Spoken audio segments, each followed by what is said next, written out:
출애굽기 20장 이후는 이제 하나님께서 애굽에서 불러낸 이스라엘 백성들을 시내산 밑에 모아서 율법을 주시는 장면입니다. 오늘 우리가 함께 볼 하이델베르그 요리문답 92문, 93문이 바로 이 율법 10계명에 관한 서원인데요. 요리문답에서 왜 이렇게 10계명이 등장하는가 하는 것들을 이해하려면 하이델베르그 요리문답이 지금까지 어떤 내용으로 진행되어 왔는지를 한번 살펴볼 필요가 있어요. 92문, 93문 내용은 10계명의 서론이기 때문에 내용이 그렇게 복잡하지 않습니다. 그래서 왜 이렇게 지금 10계명이 등장해야 하는지를 이해하는 그동안의 과정이 훨씬 더 오늘 우리가 좀 돌아보아야 할 그런 공부의 내용입니다. 잠시 그 화면을 보시면서 하이델베르그 요리문답이 어떻게 92문까지 나오게 되었는지를 다시 한번 살펴보죠. 하이델베르그 요리문답이 총 129문입니다. 그 중에 오늘 우리가 하는 것이 92문인데 하이델베르그 요리문답은 세 가지의 내용으로 구성이 되어 있어요.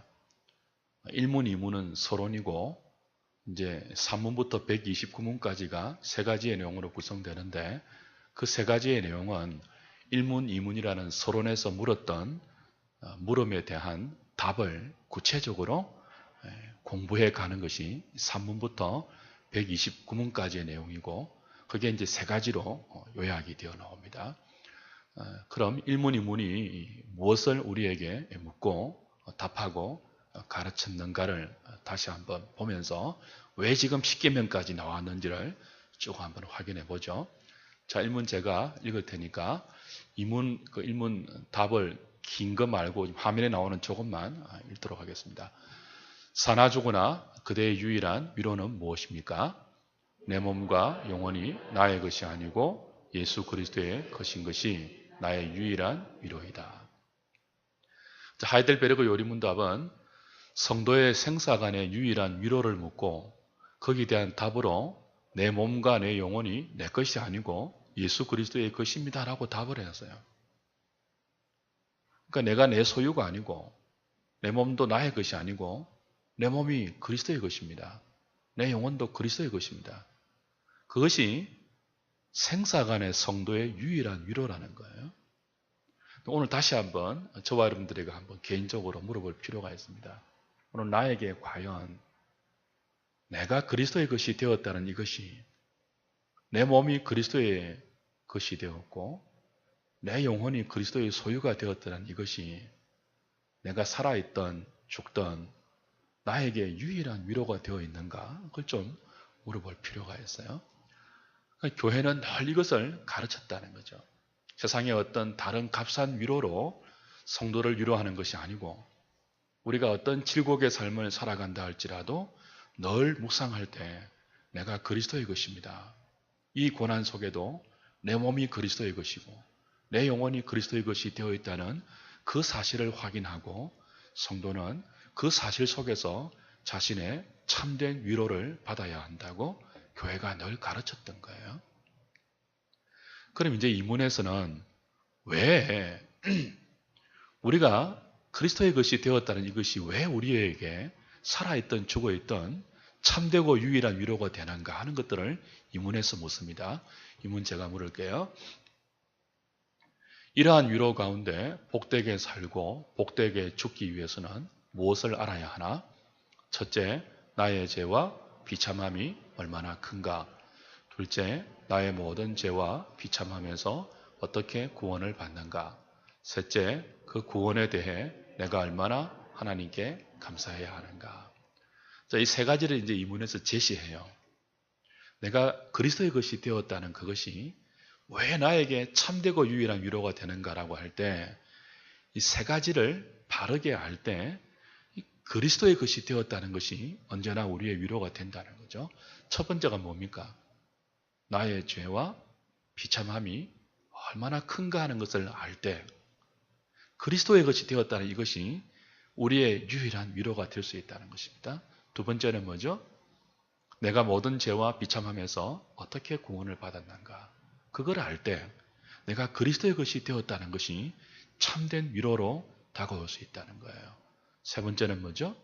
그 구원에 대해서 내가 얼마나 하나님께 감사해야 하는지를 알 때 내가 그리스도의 것이 되어 있다는 이 사실이 나의 생사간의 유일한 위로로 자리 잡을 수 있다는 것입니다. 그래서 나머지 3문부터 129문까지는 이 이문의 세 가지의 답을 구체적으로 가르쳐가는 것이 하이델베르그 요리문답의 내용이에요. 그래서 한번 보십시오. 그 다음 이제 3문부터 11문까지는 죄와 비참함에 대해서 가르칩니다. 이게 일부이죠. 본론의 일부예요. 그리고 12문부터 85문까지는요.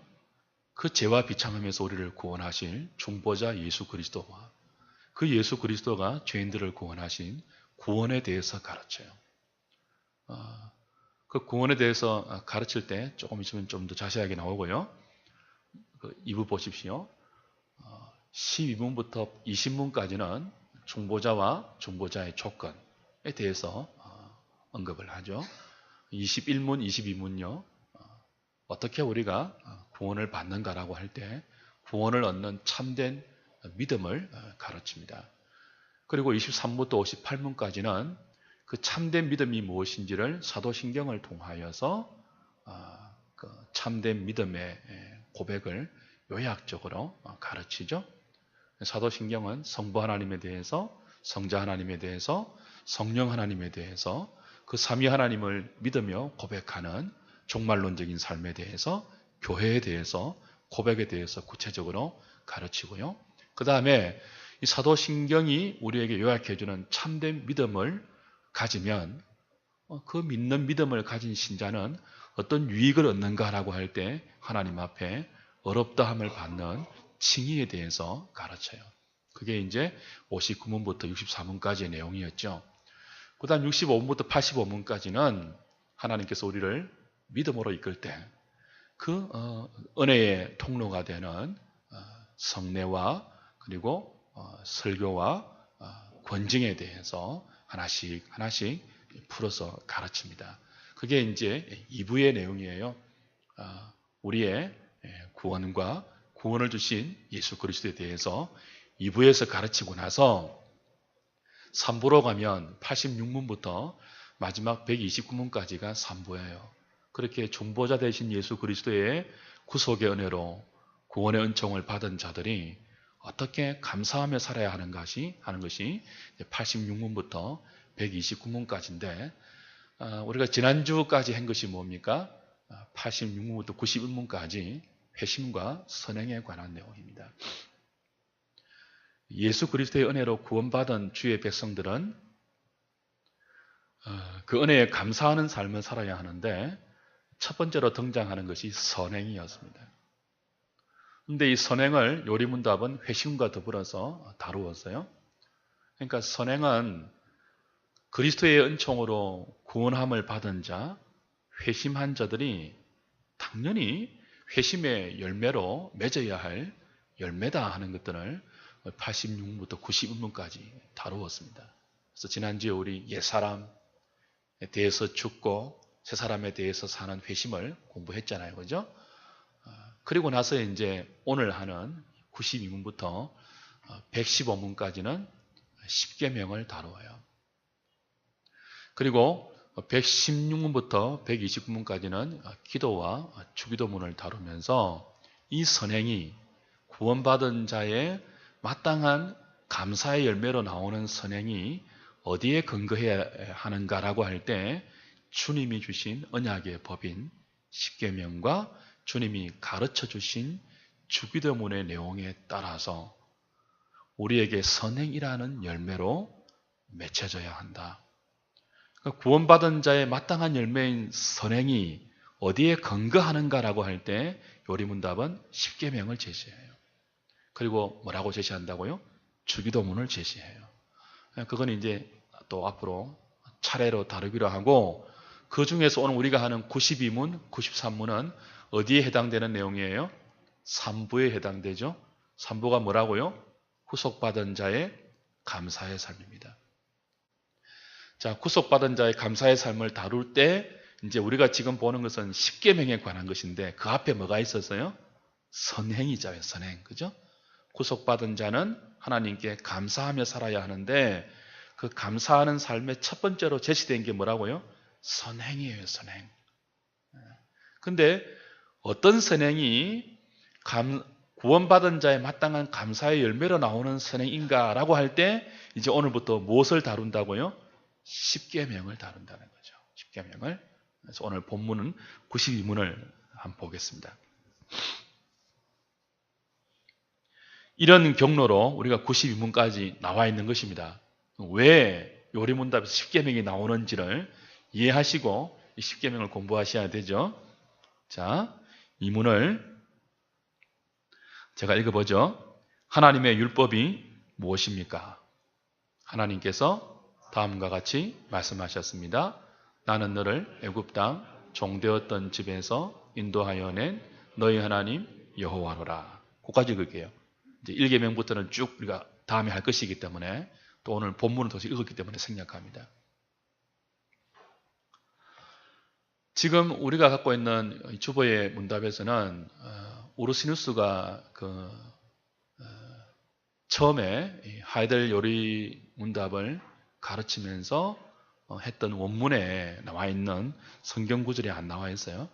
우르시누스의 책을 보면 이렇게 답이 되어 있습니다. 출애굽기 20장과 신명기 5장에서 다음과 같이 말씀하셨습니다. 그리고 나는 너를 애굽 땅 이렇게 연결되어요. 그리고 우리는 오늘 본문으로 출애굽기 20장만 읽은 거죠. 근데 십계명은 출애굽기 20장에도 나오고 신명기 5장에도 나오잖아요. 그죠? 이 두 구절을 우르시누스가 인용하면서 율법이 무엇입니까? 라고 물었을 때 하나님께서 출애굽기 20장과 신명기 5장에서 두 분이나 거듭해서 주신, 그죠? 바로 이 나는 너를 애굽 땅 종되었던 집에서 인도하여 낸 너희 하나님 여호와라고 밝히고 10가지 계명을 주신 바로 그 계명이 율법입니다. 라고 가르치는 거예요. 왜 이게 등장한다고 했죠? 구원받은 자의 감사의 삶으로 제시되었던 선행이, 그 선한 행실이 어디에 기초해야 한다는 거예요? 이 율법의 기초에서 나오는 것이어야 한다는 거예요. 율법의 기초에서. 그런데 92문은 뭘 가르친다고요? 율법이 뭐냐를 가르쳐요. 우리의 선행이 율법의 근거에서 나와야 하는데 그 율법이 무엇인지를 이해할 때 가르치는 것이 뭐예요? 서론을 중요하게 가르치는 거예요. 서론을. 출애굽기 20장과 신명기 5장에서 공통적으로 하나님이 십계명을 주실 때 서론을 먼저 언급하셨어요. 서론이 뭐라고요? 나는 너를 애굽 땅 종되었던 집에서 인도하여 낸 너의 하나님 여호와다. 그리고 십계명을 주세요. 이게 율법이라는 거예요. 우리의 모든 선행은, 성도의 모든 선행은 우리를 구원하신 하나님이 어떤 분인 줄을 알고 그 하나님이 우리에게 주신 율법의 의미가 무엇인지를 알아서 그 율법의 정신에 순종해서 나오는 선행이 참된 감사의 열매라는 거예요. 그러니까 십계명이 없이 그저 선행을 강조하면 이건 휴머니즘이 될 수 있잖아요.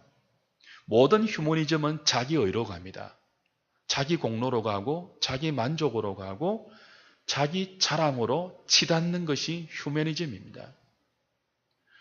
그런데 성도가 구속받은 은혜에 감사해서 맺어야 할 선행은 휴머니즘 차원이 아니고 율법에 근거한 거라는 거예요. 율법에. 그런데 이 율법이 뭐냐라고 할 때 하나님께서 애굽에 종되었던 이스라엘 백성을 구원하시고 그 구원하신 여호와께서, 이게 여호와라는 명칭이 또 중요하죠. 뭐 엘로힘이나 엘샤다이가 아니에요. 여호와께서, 여호와라는 구약적인 하나님의 이름은 언제나 언약을 전제하고 나오는 여호와의 하나님의 명칭이에요. 하나님이 구원하신 그의 백성을, 그죠? 복된 인격적 관계로 부르는 약속, 그게 베리트, 공식적이고 공개적이고 효력이 있는 계약. 이 구원이 전제가 되는 것이 여호와예요. 하나님께서 은혜로 구원하신 그의 백성들과 공식적이고 공개적으로 약속을 맺어서 그 당신이 은혜로 구원하는 백성들과 인격적인 관계로 스스로 묶여 있는 하나님. 그 하나님 이름이 뭐라고요? 여호와예요, 여호와. 그래서 여호와 하나님은 언제나 언약의 하나님이라는 뜻이에요. 언약이 뭐라고요? 당신의 은혜로 구원해낸 그의 백성들에게 하나님께서 감히 그 백성을 인격적 교제의 대상으로 불러서 공식적인 약속의 파트너로 삼은 것. 그래서 이 언약을 통해서 하나님은 이스라엘의 하나님이 되고 이스라엘은 하나님이 백성이 되어서 그죠? 그렇게 인격적으로 묶여져 있는 상태. 언약이에요, 언약. 비밀리에 맺은 약속이 아니고 공식적이고 공개적으로 하나님께서 이제 이 백성들은 내가 상관하겠다. 나의 모든 사랑을 이 백성들에게 쏟아부어서 이 백성들과 간섭하고 함께 하겠다. 그리고 이 백성들도 나에게 그렇게 인격적으로 묶여와서 내 백성이 될 것이다. 공식적으로 선언하고 그 하나님과의 관계를 이어주는 하나님의 복된 법이 율법이라는 거예요. 그래서 율법은 단순한 법이 아니고 언약입니다. 언약. 그래서 신명기 4장 보면은 하나님께서 이 백성에게 율법을 주신 것을 그냥 주셨다고 하지 않고 언약을 주셨다. 그렇게 분명하게 밝혔어요. 신명기 4장 13절을 한가 보세요. 13절. 출애굽기 뒤에 넘어가시면 민수기, 신명기 4장 13절.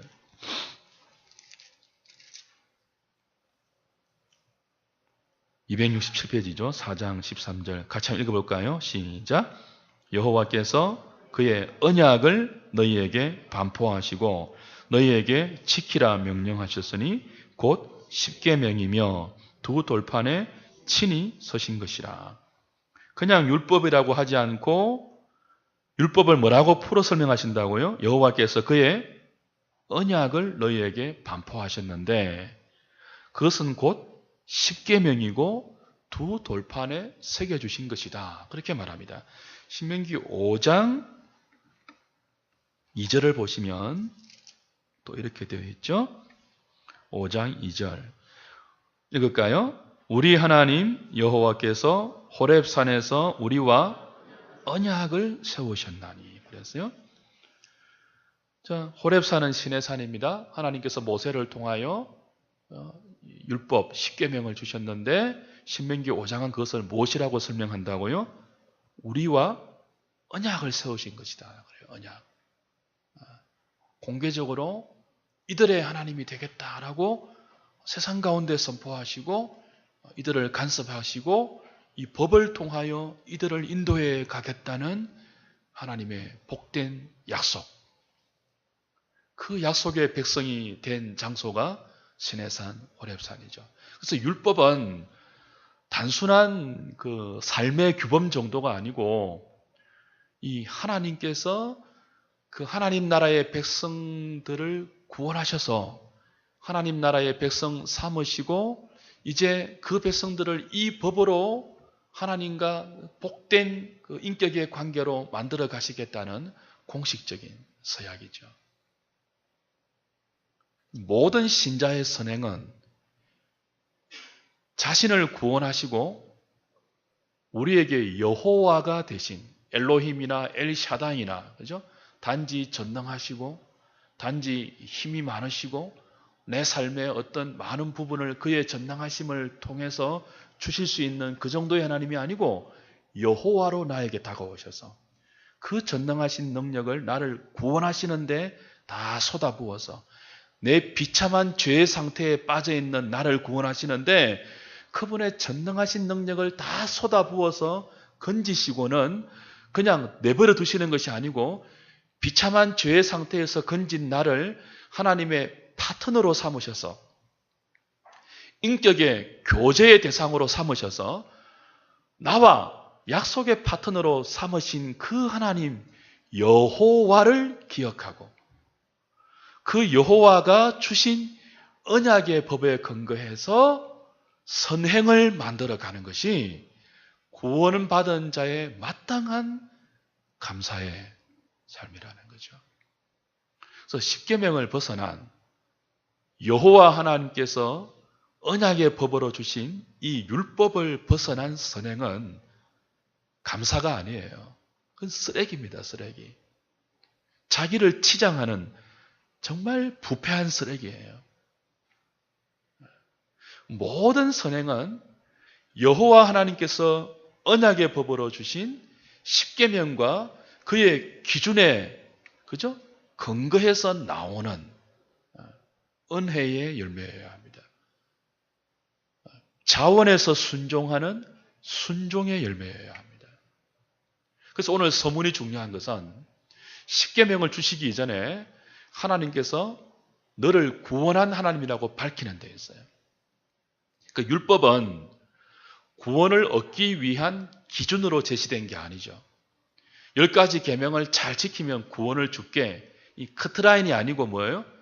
나는 너희를 애굽 땅 종되었던 집에서 구원하여 낸 여호와 하나님이다. 구원해내었기 때문에 주시는 법이 십계명이에요. 하나님의 은총과 하나님의 능력으로 구원해내셔서 내가 이제는 이들을 버리지 않겠다. 나의 백성으로 만들어 가겠다. 나와 감히 교제하는 피조물에 불과한 인간이지만 신의 성품에 참여하면서 인간이 신이 되는 게 아니에요. 구원은. 그건 지방교회의 신일 하빌사상이에요. 여전히 인간이지만 그러나 신의 성품에 참여하는 하나님과 감히 이 율법을 통해서 교제하는 영광을 맛보고 누리는 그의 백성으로 만들어 가겠다는 것이 십계명이란 말이죠. 율법이란 말이죠. 그래서 율법은 구원 얻기 위한 시험이나 카트라인이 아니고 전능하신 하나님의 능력으로 구원받은 자에게 주시는 하나님의 놀라운 사랑의 법입니다. 감사는 우리가 감사로 드려야 하는 선행은 이 하나님의 사랑에 감격한 사람들이 여기에 자원하고 그 기쁜 마음으로 자신을 쳐서 복종하면서 하나님 사랑과 이웃 사랑이라는 선행을 드려야 한다는 거죠.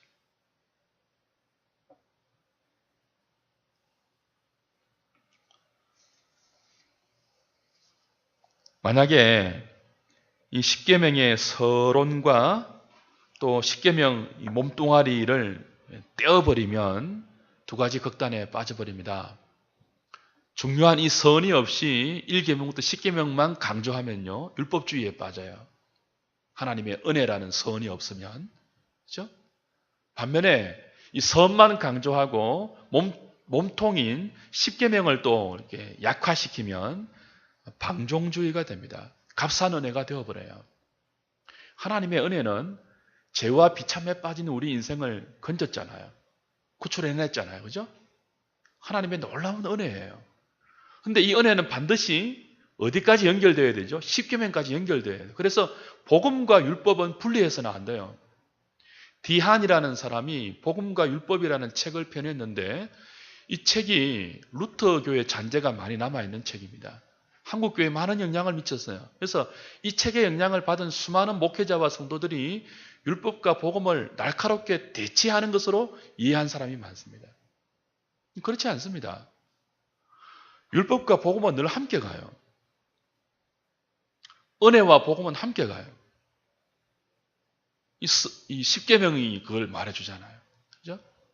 나는 너를 애굽 땅 종되었던 집에서 구출해낸 너희 하나님 여호와다. 그렇기 때문에 뭐예요? 너는 나 외에 다른 신을 두지 말라. 계명으로 넘어가는 거예요. 분리되지 않습니다. 이것이 분리된 채로 선행이라는 열매가 성도의 삶에서 맺힐 수 없는 거죠.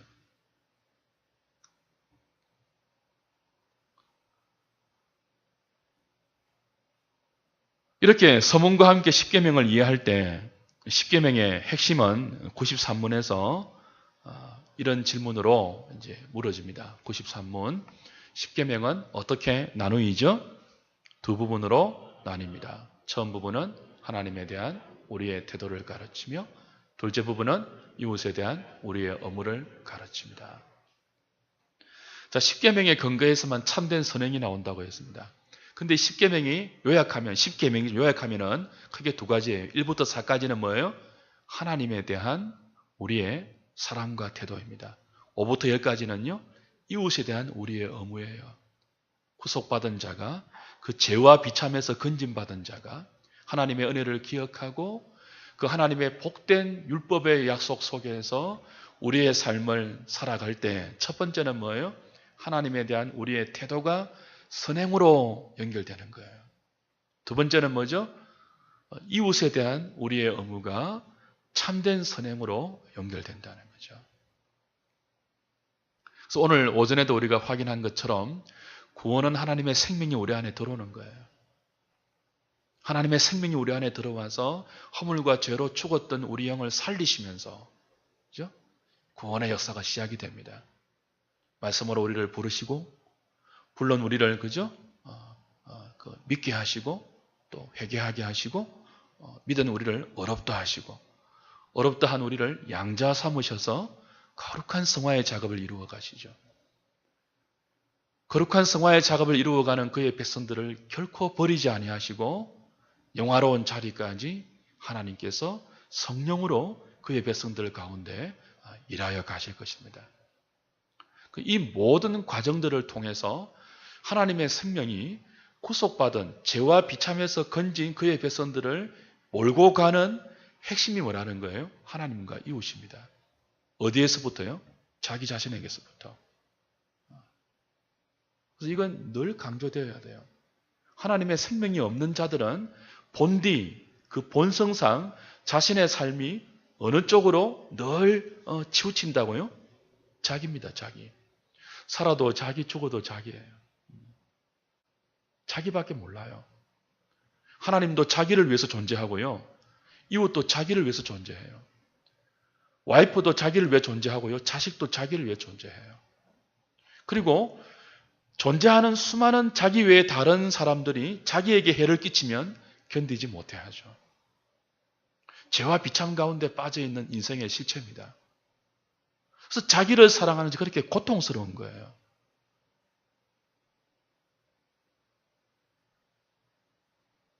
근데 구원이 뭐라 했죠? 하나님의 생명이 들어와서 그 고통스러운 자리에서 건지는데 자기에서 벗어나게 하는 것입니다. 역설입니다. 복음의 역설입니다. 세상은 자꾸 속인다고 했죠. 자기를 사랑하지 못하는 듯이 남을 사랑하냐고 속입니다. 자기를 사랑하지 못하는 듯이 하나님을 사랑할 수 있냐고 속입니다. 근데 이게 교묘한 속임수입니다. 그 말을 그대로 듣고 세상은 얼마나 자기 사랑을 향하여 브레이크가 고장난 자동차처럼 질주하고 있습니까? 결과는 뭐죠? 자기 사랑이 우리를 행복으로 이끌어가지 않는 거예요. 끝없이 고통하게 하는 것입니다. 행복하기 위해 자기를 사랑하는데 행복하기 위해서 자신을 귀하게 여기는데 우리가 느끼는 우리의 현실은 뭡니까? 고통입니다. 행복이 아니고.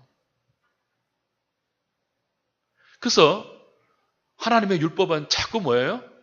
우리의 참된 복을 위해서 자기를 사랑하는 것이 아니고 하나님을 사랑하고 이웃을 사랑하라고 가르치고 그 길로 우리를 어떻게 하든지 인도하는 거죠. 그 길로 가지 않으면 막으시고요.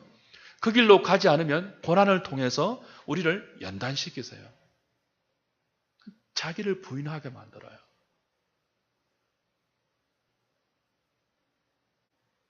많은 사람들이 기독교적인 가르침을 오해합니다. 금욕적이라고요? 하나님 우리의 행복을 싫어하시는가 봐. 왜 저렇게 자기를 부인하라고 하실까? 왜 하나님만 사랑하라 그러고 이웃을 몸처럼 사랑하라고 하실까? 우리가 잘 되는 것을 눈뜨고 못 보시는 것일까? 오해할 수 있어요. 오늘 아침 우리의 묵상 본문이 신명기 10장입니다. 그걸 찾고 좀 마치죠. 신명기 10장 13절을 보실까요?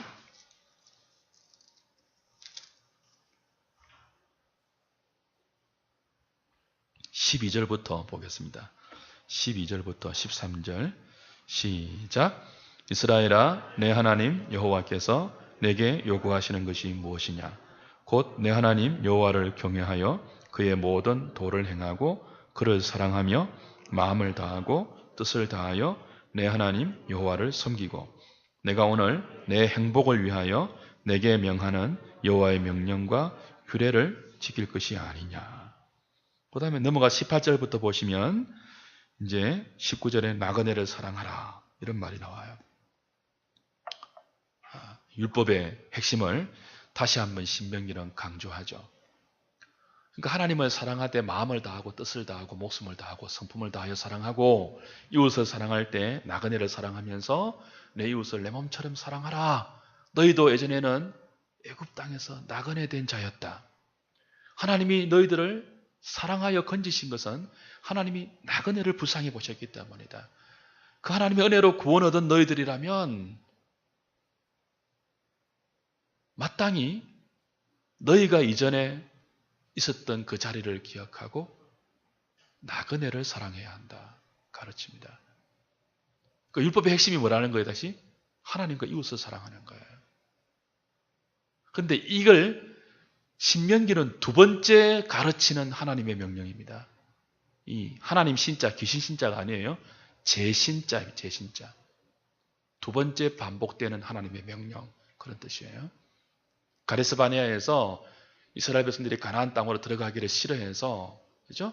이제 광야를 돌잖아요. 그리고 1세대가 다 죽고 이제 가나안 땅을 앞둔 2세대에게 다시 주시는 말씀이 신명기예요. 늘 지금 반복되는 건 뭐예요? 너희들이 완악하고 패역함에도 불구하고 하나님은 다시 은혜를 주시는 분이고 다시 기회를 주시는 분인데, 그렇기 때문에 뭘 기억해야 돼요? 새롭게 주시는 율법의 정신을 알아라는 거예요. 너희들이 그 땅에 들어가서, 약속의 땅에 들어가서 언약의 법을 붙들고 사는 것이 다시 너희들을 용서하시고 다시 언약을 주시고 다시 회복시키시고 다시 레위 지파의 직분을 통하여 너희를 복주시기를 원하는 하나님의 뜻이라는 거예요. 그래서 너희 행복을 위해서 규례를 지키라고 합니다. 너희 행복을 위해서. 우리는 뭐라고 생각한다고요? 하나님, 왜 나를 위해 살지 말라고 하십니까? 왜 자꾸 하나님을 사랑하라고 하십니까? 왜 자꾸 이웃을 사랑하라고 하십니까? 왜 나그네를 대접하라고 하십니까? 나는요, 하나님. 내 인생은 뭐예요, 하나님?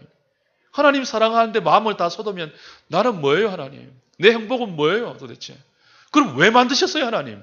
그럴 수 있잖아요. 나는 뭔데 하나님 자꾸 이웃을 사랑하라고 요구하십니까? 근데 하나님 뭐라고 하신다고요? 내 행복을 위해서라는 거예요. 내 행복을 위해서.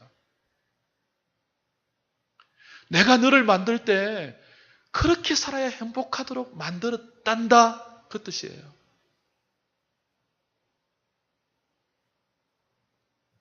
그래서 자꾸 하나님은 언약의 법으로 우리를 묶으시는 거죠. 여기서 도망가지 못하도록.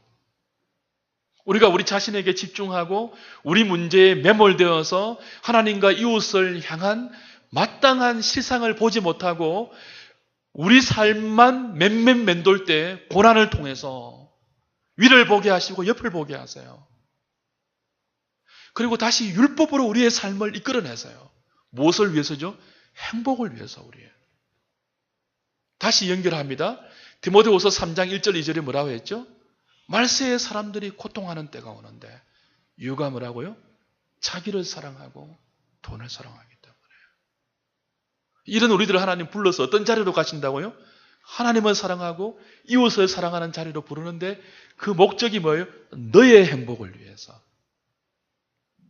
그러니까 하나님이 우리를 만드실 때 인간이 참되게 행복할 때는 우리 자신을 끝없이 사랑하는 그 자리에 있을 때가 아니고 그 자리에 벗어나서 하나님을 사랑하고 이웃을 사랑하는 자리에 서서 그 율법의 기준으로 선행을 행하면 그것이야말로 참된 행복이 하나님으로부터 우리에게 주어진다는 것을 요리문답도 가르치고 있죠.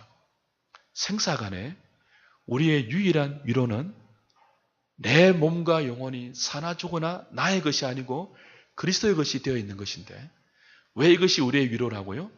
그분이 나의 비참한 죄와 그 사망에서부터 건져서 나의 구원자가 되시고 그리고 믿음을 주셔서 그렇죠? 그 믿음 가운데 이 언약으로 묶어서 하나님을 사랑하고 이웃을 사랑하는 삶으로 끝없이 가르치시고 인도하신다는 것입니다. 우리가 주의 것이면 이리로 이끌려갈 수밖에 없습니다. 사나 죽으나 주의 것이 되어 있는 존재들은요, 절대로 자기를 위해서 살 수 없습니다. 큰 코 다칩니다. 꽁무니에 불이 붙습니다. 그러다가 미사일처럼 막 휙 불이 붙어서 달아갑니다. 제가 이번에 교통사고 당하면서 이제 엑스레이를 찍어봤어요. 연휴 전이니까 큰 병원에 사람들이 너무 많이 몰려가지고 기다릴 수가 없어서 집 앞에 작은 병원에 가서 엑스레이를 찍는데 저하고 집사람 둘 다 일자목이 나왔어요. 엑스레이 상으로. 원래 이렇게 좀 구별되잖아요. 그죠? 내가 보면서 얼마나 회개했는지 모릅니다. 목이 곧은 배승이 바로 저군요 하나. 둘 다 막 일자로 목이 빳빳하게 되어 있어요. 일자로. 참 느끼죠. 제가 목이 곧은 백성입니다. 하나님. 이 작은 사고를 통해서 우리는 우리 자신을 돌아보면서 우리 자신의 삶이 자신에게로 끝없이 빠져들어가지 않도록 깨우시고 인도하시고 가르치시는 분입니다. 율법의 정신으로 십계명의 정신으로 선한 열매를 잘 맺는 그것이 우리의 행복임을 알고 그 길로 기꺼이 순종해서 가는 저와 여러분 될 수 있기를 주의 이름으로 축복합니다.